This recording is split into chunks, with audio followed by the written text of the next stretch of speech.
warahmatullahi wabarakatuh. Untuk pertemuan pertama kita tutor mengenai pengantar ilmu farmasi dan etika.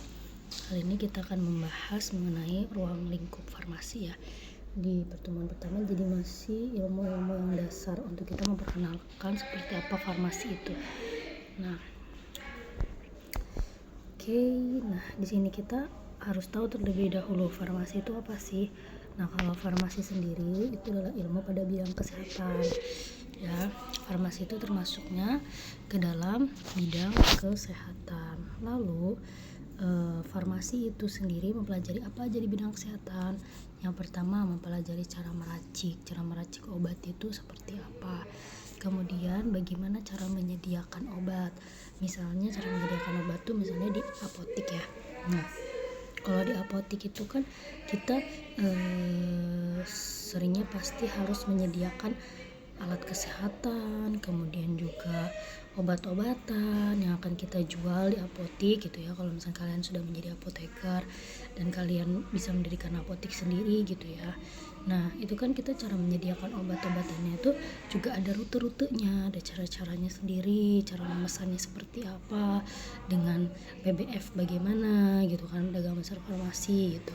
Nah, terus selanjutnya tugas farmasi juga adalah bagaimana cara mencampur. Artinya di sini obat-obatan itu bisa dicampur tergantung pada diri kita gitu ya. Jadi kalau misalkan kita mau memformulasi obat tertentu dengan cara pencampuran beberapa zat aktif, nah itu kan harus juga diperhatikan baik itu dari segi ketercampuran bahannya, apakah ada interaksi obat antar zat aktifnya begitu ya. Nah, itu juga harus diperhatikan. Nah, kemudian selain itu farmasi juga mempelajari tentang formulasi. Jadi kalian mempelajari bagaimana cara memformulasikan obat. Misalnya kalian mau membuat obat misalkan obat apa, misalkan obat anemia gitu ya. Nah, kalian mau formulasi ini, mau dari bahan alamnya mau dari tanaman apa ya gitu, atau mau dari hewani apa ya gitu kan. Nah, itu kan kalian perlu memikirkan cara formulasinya, bagaimana untuk membuat tablet seperti itu. Lalu selain itu mengidentifikasi. Nah, kalau mengidentifikasi itu biasanya farmasi juga kan dia mengidentifikasi zat aktif apa sih yang ada di tanaman misalnya gitu ya. Nah, terus misalkan tanaman yang memang belum pernah dijamah sama orang banyak gitu kan, dan itu misalkan tanaman yang memang hanya ada di beberapa wilayah aja, beberapa daerah aja. Nah, terus kalian penasaran kira-kira tanaman ini tuh ada zat aktif apa sih di dalamnya, dan dia bisa untuk pengobatan penyakit apa sih kayak gitu kan. Nah, kalau misalkan kalian penasaran terus kalian meneliti tanaman tersebut sampai benar-benar teridentifikasi tanaman itu ada zat aktif apa dan bisa digunakan untuk penyakit apa gitu ya. Nah, itu menjadi penemuan baru. Nah, itu juga sama tugas farmasi seperti itu, identifikasi ya. Nah, selanjutnya yaitu mengombinasi. Nah, mengombinasi juga sama. Kalau misalkan kalian itu mau mengkombinasikan antar tanaman satu dengan tanaman lain dibuat menjadi suatu bentuk sediaan sebagai bentuk obat gitu kan untuk penyakit tertentu. Nah, terus juga kalian mau mengombinasi misalkan antar zat aktif kimia yang ini atau yang ini, kira-kira bisa nggak ya kalau dikonsumsi berbarengan. Nah, itu kan sama aja mengkombinasi ya gitu. Nah, kalau misalkan nih contohnya aja, kalau misalkan kita tadi kan contohnya tanaman ya, kalau kita mau mengombinasi tanaman, kalau tanaman dikombinasi itu dia jauh lebih aman gitu dibandingkan zat kimia yang dikombinasi. Itu harus benar-benar diperhatikan gitu kebenarannya gitu kan, interaksi obatnya harus benar-benar diperhatikan. Misalnya kita mau menyatukan antara fenobarbital dengan asam valproat, itu kan ada kombinasi antar dua obat itu. Fenobarbital dengan asam valproat itu digunakan sebagai obat anti kejang, nah terus atau anti konvulsan ya. Nah terus kalian mau mengombinasi itu dua obat itu. Nah kalian harus cari tahu terlebih dahulu sifat dari kedua obatnya. Apakah kedua obat itu bisa diminum secara bersamaan atau harus dijeda waktunya gitu kan. Nah itu fungsinya farmasis itu dia harus mengetahui ilmu mengombinasi zat aktif ya. Lalu selanjutnya yaitu menstandarkan obat dan pengobatannya. Artinya baik itu obat ataupun cara pengobatannya itu harus sesuai dengan standar. Ya kalau misalkan dia obatnya itu dari tanaman, ya berarti harus sesuai dengan standar apa? CPOTB, terus ada CPOB, ada CPKB gitu kan. Kosmetik juga perlu distandarkan sesuai dengan cara pembuatannya yang baik dan benar begitu. Nah, terus juga kalian harus tahu juga cara pendistribusian. Nah, kalau pendistribusian itu kan artinya cara menyalurkan bahan obat ataupun alat kesehatan. Nah, cara pendistribusiannya kan harus tahu rute-rutenya seperti apa gitu kan. Nah, sampai alat kesehatan ataupun bahan obat itu sampai kepada tangan masyarakat atau tangan pasien gitu. Nah, terus juga penggunaan obat secara aman. Ini juga perlu ya, harus tahu keamanan obat itu seperti apa, cara menggunakannya seperti apa. Jangan sampai kita memberitahu kepada pasien cara penggunaan obat yang salah gitu ya, yang justru malah bukannya membuat pasien itu semakin sembuh, malah semakin sakit atau malah memperburuk keadaan gitu ya. Semisal aja kita mau ngasih obat yang memang itu obatnya adalah supositoria. Nah kalau supositoria kan itu obat yang kita masukkan ke dalam dubur ya. Nah kita memberitahu kepada pasien cara penggunaannya itu harus yang benar supaya aman dan supaya efektif gitu untuk menyembuhkan penyakitnya. Kalau misalkan yang kita beritahu itu penggunaan obatnya salah gitu kan, ternyata itu bukannya dimasukkan ke dubur malah diminum gitu kan, ditelan gitu. Nah itu kan berbahaya juga bagi pasien ya. Nah itu, jadi itu adalah tugas-tugas dari farmasis ya. Jadi apa aja tadi ilmu farmasi itu apa aja kita singkatnya. Nah, yang pertama kita harus ingat kalau farmasi itu dia adalah salah satu bidang ilmu kesehatan, dan dia itu dari ilmu kesehatan ini kita bisa tahu cara meracik ya, lalu kita juga tahu cara menyediakan ya, sedia, lalu kita juga tahu cara mencampur, lalu formulasi, lalu setelah itu identifikasi, lalu setelah itu kombinasi, dan setelah itu standarisasi, distribusi, dan juga penggunaan obat secara aman ya. Jadi ada apa aja? Ada racik, ada sedia, ada campur, ada formulasi, ada identifikasi, ada kombinasi, ada standarisasi, dan juga ada distribusi serta penggunaan obatnya ya. Nah itu mengenai ruang lingkup farmasi. Oke, yang selanjutnya. Nah, selanjutnya adalah tujuan pengobatan. Nah, pada saat kita itu menjadi seorang farmasis, kemudian kita memberikan obat kepada pasien, gak mungkin kita tahu tujuan itu apa kita berikan obat tersebut. Nah, yang kita tahu adalah yang pertama, tujuan pengobatan itu adalah sebagai penetapan diagnosa. Artinya, kalau misalkan seorang dokter itu tugasnya mendiagnosa penyakit tertentu kepada pasien, maka kita sebagai farmasis itu harus memilih obat yang tepat untuk diagnosa tersebut ya. Nah kalau misalkan ketika kita memberikan obat dan pasien tersebut ternyata sembuh, berarti artinya itu tepat diagnosa ya, dan juga tepat obat tentunya. Nah selanjutnya tujuan pengobatan selanjutnya adalah preventif. Nah kalau preventif itu artinya pencegahan. Jadi sebelum terjadinya penyakit, sebelum pasien tersebut sakit, nah obat juga fungsinya bukan hanya untuk menyembuhkan, tapi obat juga bisa berfungsi sebagai pencegahan terhadap terkenanya penyakit. Nah kalau preventif sendiri contohnya adalah misalnya obat-obat vitamin ya, kemudian untuk menjaga imunitas tubuh gitu ya. Nah itu termasuk ke dalam pengobatan preventif ya. Lalu selanjutnya ada kuratif. Kalau kuratif itu artinya sebagai penyembuhan. Jadi obat itu digunakan untuk menyembuhkan penyakit. Nah kalau kuratif itu misalnya memang pasien tersebut sudah didiagnosa mempunyai penyakit diabetes gitu kan. Nah terus kalian berikan obat anti diabetesnya, nah itu bisa menyembuhkan penyakitnya, artinya itu adalah tujuan pengobatan berupa kuratif. Lalu selanjutnya rehabilitatif. Kalau rehabilitatif itu adalah pemulihan fungsi organ tubuh kita ya, yang sebelumnya terkena cedera atau sakit gitu kan.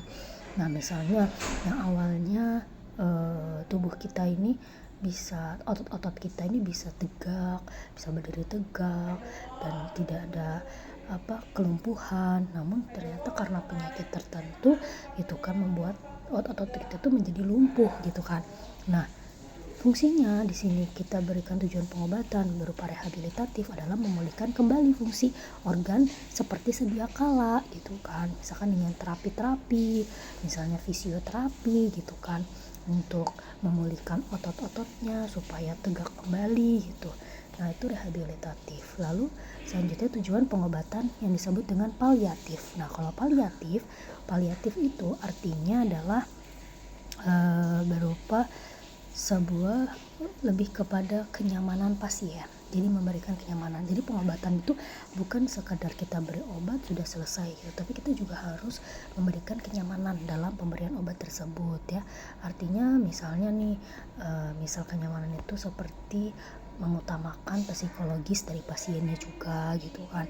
Jangan sampai pasien tersebut sudah sakit fisik gitu kan, tapi karena pemberian pengobatan kita yang istilahnya tanpa ada rasa kemanusiaan dan peduli gitu, kita tidak peduli dengan kesehatan rohaninya juga, dengan kejiwaannya tidak peduli, padahal itu juga penting gitu ya. Nah itu paliatif. Lalu selanjutnya promotif. Kalau promotif itu artinya adalah pengobatan ini berfungsi atau bertujuan sebagai promosi kesehatan. Misalnya apa promosi kesehatan ini? Misalnya nih, banyak sekali kan, sudah banyak yang namanya penyuluhan di puskesmas atau di masyarakat gitu kan, banyak penyuluhan kesehatan, misalkan cara penggunaan obat yang baik dan benar, misalnya cara penggunaan obat antibiotik yang benar misalnya, atau cara penggunaan obat ketika bulan puasa gitu kan. Nah itu kan perlu diperhatikan. Nah ketika kita itu menyampaikan kepada masyarakat, melakukan penyuluhan, nah itu termasuk dalam tujuan pengobatan secara promotif ya. Nah kalau kontrasepsi itu artinya tujuan pengobatannya sebagai apa? Ya sebagai untuk mencegah terjadinya kehamilan gitu ya. Jadi kontrasepsi itu sebuah alat ya, alat kesehatan yang dia itu diberikan kepada pasien untuk mencegah terjadinya kehamilan gitu ya. Nah terus selanjutnya, adalah lambang farmasi. Lambang farmasi di sini kita sudah sering sekali lihat ya, dan sudah familiar sekali dengan gambarnya gitu, gambar lambang farmasi ini. Nah, atau disebut dengan logo ya, logo farmasi. Nah, di sini kan dia ada lambang ular yang melingkar di cawan gitu ya. Nah, gambar lambang ular ini digunakannya karena apa? Karena ular itu kan memiliki bisa ya, jadi bisa itu bisa menjadi racun untuk tubuh kita, bisa itu menjadi obat bagi kita. Nah sedangkan gelas yang dikelilingi oleh ular tersebut itu menunjukkan bahwa memang efek yang dihasilkan itu tergantung pada dosisnya. Jadi racun yang ada tersebut, kalau misalnya obat yang ada tersebut, kalau misalkan diberikan sesuai dengan dosisnya, maka dia akan menimbulkan efek sebagai obat, jadi bisa mengobati. Tapi kalau misalkan yang diberikan itu dosisnya tidak sesuai, misalkan dosisnya itu melebihi batas maksimal, maka itu bisa membuat racun di dalam tubuh kita, jadi berbahaya. Nah, oleh karena itu di sini tugas farmasi salah satunya adalah memang bisa menentukan dosis yang tepat untuk pasien, baik itu dari umurnya, tergantung usianya, tergantung dari berat badannya atau luas permukaan tubuhnya gitu kan. Nah, dosis itu disesuaikan dari situ. Lalu setelah itu cawan itu kalau zaman dahulu itu dia sebetulnya milik yang namanya Hygeia.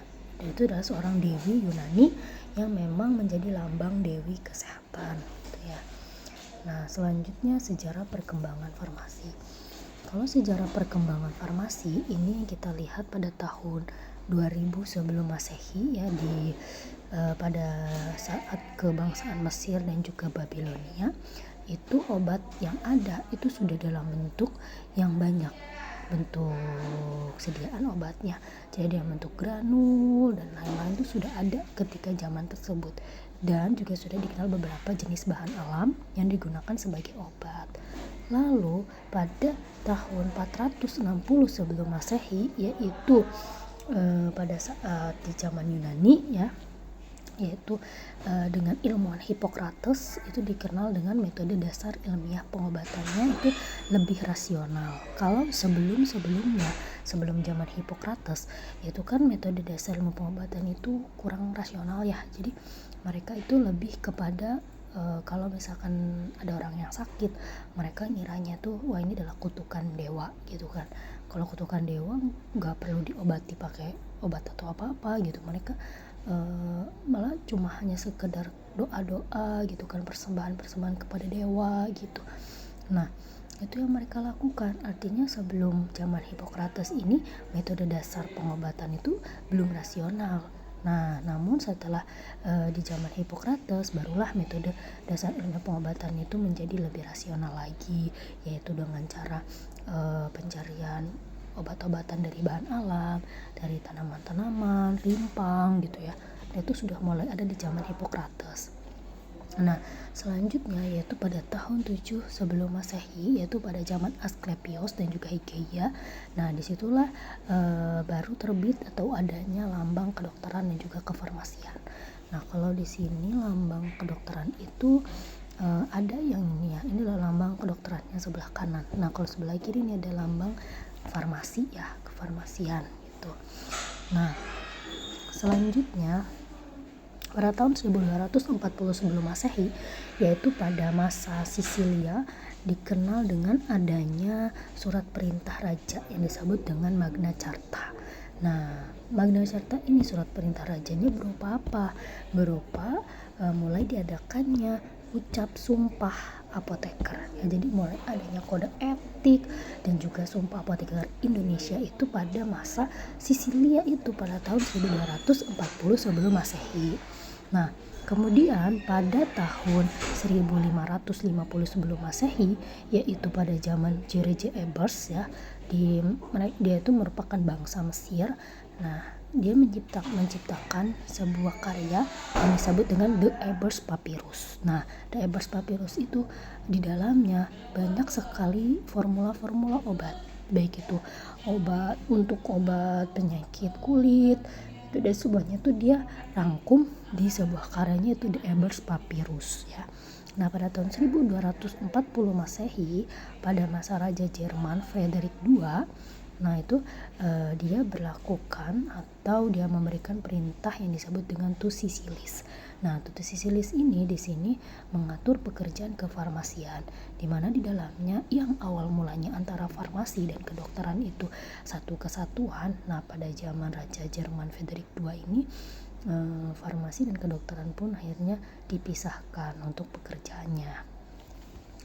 Nah, selanjutnya yaitu kita mengenal adanya cabang ilmu farmasi. Nah, cabang ilmu farmasi yang kita kenal itu ada banyak sekali ya. Yang pertama yaitu mengenai cabang ilmu farmasi namanya kimia medisinal. Nah, mungkin kimia medisinal ini belum kalian dapatkan di mata kuliah saat ini, karena kimia medisinal itu biasanya untuk semester atas ya, dia itu mengenai identifikasi obat. Jadi untuk mengidentifikasi obat berdasarkan dari strukturnya. Nah, lalu struktur kimianya itu dari kimia medisinal. Lalu selanjutnya adalah farmakologi. Kalau farmakologi ini dia membahas mengenai mekanisme aksi dari obat tersebut di dalam tubuh. Jadi efek obat itu seperti apa di dalam tubuh. Kalau farmakokinetik itu artinya adalah perjalanan obat di dalam tubuh. Jadi perjalanan obat di dalam tubuh itu seperti apa, respon obat dalam tubuh itu seperti apa, itu farmakokinetik. Farmakokinetik itu kita kenal prosesnya ada ADME, jadi ada absorpsi, ada distribusi, ada juga metabolisme dan juga ada ekskresi. Itu fase-fase farmakokinetik. Nah, selanjutnya kalau farmakodinamika itu artinya adalah sama seperti farmakologi tadi, yaitu mekanisme aksi obat. Cuma bedanya dia lebih kepada hubungan antara efek obat tersebut terhadap respon tubuh itu seperti apa, itu farmakodinamika.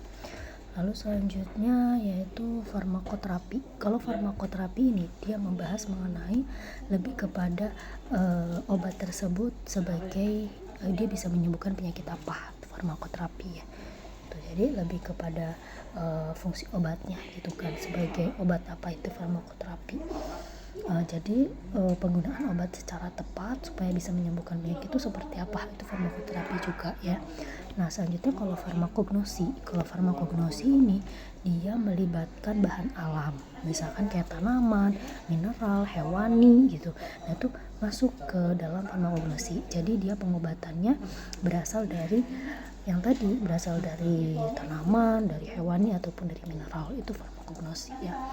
Nah selanjutnya adalah fitokimia. Kalau fitokimia itu dia membahas mengenai cara identifikasi struktur kimia di dalam tanaman. Nah jadi kayak tadi ya, setiap tanaman kan dia punya zat aktifnya sendiri, punya struktur kimianya sendiri.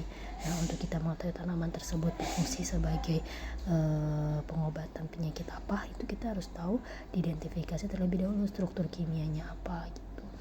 Nah kemudian toksikologi. Kalau toksikologi itu artinya adalah sebuah efek obat ya yang mengakibatkan racun dalam tubuh. Namanya juga toksik itu kan adalah racun ya. Nah selanjutnya adalah mikrobiologi. Kalau mikrobiologi artinya akan membahas mengenai mikroorganisme yang ada di dalam obat itu, misalkan seperti virus, bakteri, itu jamur. Nah itu yang dibahas di mikrobiologi. Lalu selanjutnya kimia farmasi. Kalau kimia farmasi itu dia membahas mengenai cara analisis, cara identifikasi, cara standarisasi obat, itu akan dibahas di kimia farmasi. Lalu kalau farmasetika itu dia akan membahas mengenai formulasi, cara pembuatan obat gitu, misalnya cara pembuatan tablet, krim, gel, itu masuk ke farmasetika ya, bentuk-bentuk sediaan obat. Lalu teknologi farmasi. Kalau teknologi farmasi itu dia cakupannya lebih luas. Jadi selain memang untuk formulasi, juga dalamnya tuh dia lebih bukan sekedar skala lab, tapi juga bahas tentang skala industri. Lalu juga membahas mengenai cara penggunaan obat secara aman gitu. Nah itu dia lebih kepada kualitas teknologi farmasi itu. Nah selanjutnya adalah tokoh penting dalam perkembangan farmasi. Tokoh penting yang pertama itu adalah Hippocrates, yaitu pada tahun 460 sampai 370 sebelum Masehi. Hippocrates ini merupakan dokter Yunani yang memperkenalkan obat-obatan ya. Nah, obat-obatan ini kan di bidang farmasi, dan juga dia sebagai memperkenalkan juga ilmu kedokteran secara ilmiah. Jadi dia memisahkan antara farmasi dan kedokteran itu dengan agama ataupun kepercayaan, karena kan sebelumnya memang banyak yang mengaitkan ya, kalau penyakit itu kan berasal dari kutukan dewa, berarti kan itu ada kaitannya dengan kepercayaan ataupun agama ya. Nah tapi dengan adanya Hippocrates itu hal tersebut dipisahkan. Nah lalu juga ada dasar etika yang tinggi dalam pekerjaannya. Jadi sudah ada yang namanya etika itu ada pada saat Hippocrates. Lalu setelah itu menentang pandangan bahwa penyakit itu berasal dari kutukan dewa-dewa. Jadi kalau Hippocrates itu dia menentang hal tersebut. Nah terus di Hippocrates juga dikenal namanya Sumpah Hippocrates. Nah dalamnya tuh ada tata cara dan juga perilaku yang baik untuk profesi kedokteran. Nah Hippocrates ini dikenal sebagai bapak ilmu kedokteran ya. Nah jadi kalau bapak ilmu kedokteran itu siapa? Yaitu Hippocrates. Oke lanjut. Yang selanjutnya adalah Dioscorides. Ini pada abad ke-1 Masehi. Nah dia ini merupakan ahli botani Yunani, artinya orang pertama yang menggunakan tumbuh-tumbuhan dalam ilmu farmasi terapan. Nah jadi dia yang memanfaatkan tumbuh-tumbuhan bahan alam itu dimanfaatkan sebagai obat. Nah makanya dia disebut sebagai ahli botani Yunani. Itu siapa? Namanya Dioscorides. Nah, terus dia juga dari bahan-bahan alam tersebut dia membuat karya namanya yaitu De Materia Medica ya. Nah, dalamnya itu ada ilmu dalam bidang farmakognosi. Nah, itu adalah penciptanya adalah Dioscorides. Farmakognosi itu apa? Artinya ada farmakon itu obat dan gnosisnya itu adalah pengetahuan. Ya, lalu selanjutnya obat-obatan yang dia buat itu seperti opium, ergot yang dari bahan alam ya. Lalu selanjutnya cara pengambilan bahan di tanaman itu seperti apa itu kan dilakukan oleh Dioscorides. Lalu cara mengenali obat palsu seperti apa, mengenali bahan motor itu seperti apa, itu ada di Dioscorides. Nah, selanjutnya adalah Mithridates 6 atau disebutnya dengan Raja Pontus pada tahun 100 sebelum Masehi. Nah, ini merupakan seorang raja yang menghabiskan hidupnya itu dengan menentang kekaisaran Romawi. Nah, dia membuat racun beserta penawarnya. Jadi Mithridates 6 ini dia pembuat racun, kemudian dia juga yang membuat penawarnya. Nah, dia juga mempunyai karya yang namanya Mithridatum. Mithridatum ini adalah formula buatannya ya, formula racun dan penawarnya itu namanya Mithridatum. Nah, sehingga dia mempunyai gelar disebut dengan Raja Toksikologi. Nah, selanjutnya Galen.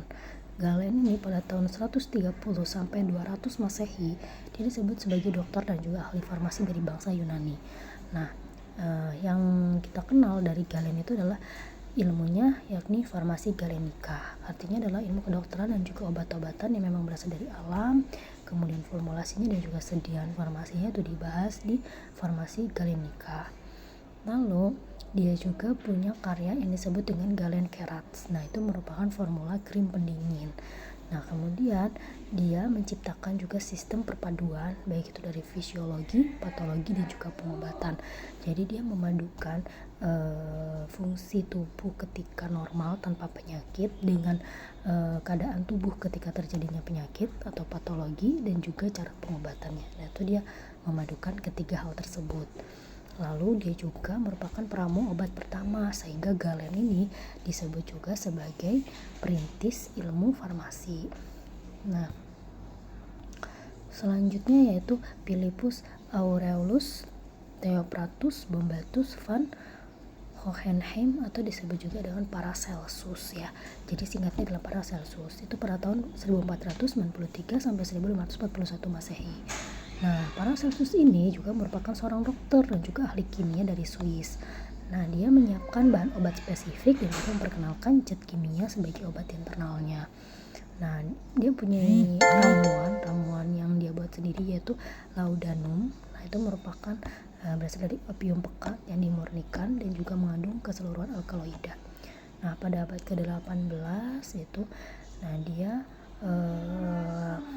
memberikan yang namanya larangan merokok, karena merokok itu yang dia tahu bahwa mengandung zat adiktif yang berbahaya. Nah, sehingga dia yang menemukan pada rokok itu terdapat opium yang itu berbahaya sebagai zat adiktif. Nah, sehingga dia mengeluarkan perintah larangan merokok. Nah, itu adalah pada saat Paracelsus ya. Lalu yang terakhir yaitu kita kenal moto farmasi. Moto farmasi Stika Salsabila Serang itu kita singkat dengan impresif ya. Impresif itu I-nya apa? I-nya itu International Orientation. Artinya diharapkan para mahasiswa farmasi di Stika Salsabila ini mempunyai pemikiran yang global. Jadi pemikirannya yang sudah tingkat internasional gitu kan. Terus juga mengikuti perkembangan dunia, perkembangan zaman. Dia selalu update gitu terhadap ilmu-ilmu kefarmasiannya. Lalu M-nya apa? M-nya itu morality and nobility. Artinya ilmu farmasi mahasiswa di Stika Salsabila Serang ini dia harus menerapkan moral dan juga etikanya dalam melakukan pelayanan kefarmasian. Nah, selanjutnya ada apa? Selanjutnya ada Pharmapreneur. Nah, kalau Pharmapreneur artinya diharapkan mahasiswa farmasi Stika Salsabila Serang ini bisa menjadi wirausaha di bidang farmasi gitu ya. Lalu researcher and long life learner itu artinya mahasiswa sebenarnya diharapkan dia akan terus belajar, kemudian juga melakukan penelitian gitu ya, terus menerus tanpa ada batasnya gitu ya. Lalu selanjutnya edukator, artinya dia sebagai pendidik, dia yang memberikan edukasi kesehatan kepada masyarakat, kepada pasien. Nah itu yang kita harapkan untuk mahasiswa farmasi STIK Sasabila Serang. Lalu selanjutnya ada itu sensible leader and decision maker, artinya kita harapkan lulusan farmasi STIK Sasabila Serang itu akan menjadi seorang pemimpin yang bijak dan bisa mengambil keputusan yang tepat ketika di pelayanan kefarmasian nanti.